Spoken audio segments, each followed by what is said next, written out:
is with us. Kasama natin ang Panginoon. Minsan, sa dami, di ba? Dami-dami ng problema. Hindi lang kayo exempted doon, kahit kami hindi exempted sa problema. We have a lot of obstacles, we have a lot of experiences. Akala natin minsan ay parang katapusan na ng mundo. Yun ang laging thinking natin. But remember, sabihin mo sa katabi mo, God is with us.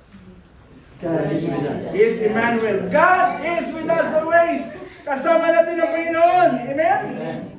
Hindi po siya mawawala sa atin. So in Book of Isaiah is one of the clearest prophecies of the coming Messiah. God promised a sign. Sa Book of Isaiah, there are a lot of other sect or religious, they don't believe that Jesus is the Messiah. They don't believe that Christ is God. Marami silang paniniwala. So hindi na natin pwedeng persahin sila. Hayaan natin yung Word of God. You know, I really love to see those nangyayari ngayon sa Iran. Alam mo, 80 to 90% of the people there are Brother M. But right now, see, the signs and wonders of miracles of the Lord, they have dreams, they have visions, through that, they know Jesus. Oh, ang dami natin sa paligid natin dito, di ba? Marami rin sila, pero walang imposible ka lang. Walang ibang gagamitin. Tayo rin po ang gagamitin, Lord. We continue to pray. We're not fighting against flesh and blood. But these rulers and principalities of this world, kailangan natin tuloy-tuloy tayo.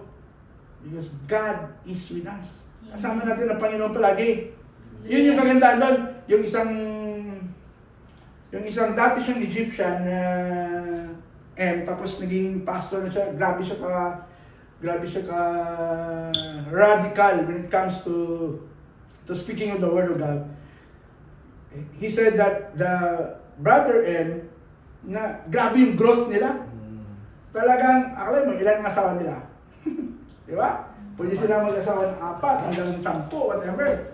Pero sabi niya, yung doon daw sa lugar nila sa US, ay ang dami na naging bakla, ang dami na naging tomboy, kaya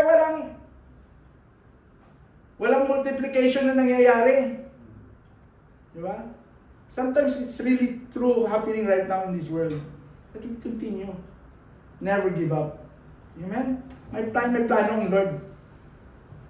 Kaya tayo nilagay po dito, God has a purpose for each and every one of us. So, a virgin would conceive, a son would be born, and his name would be Emmanuel, meaning God is with us. Yun ang kagandahan.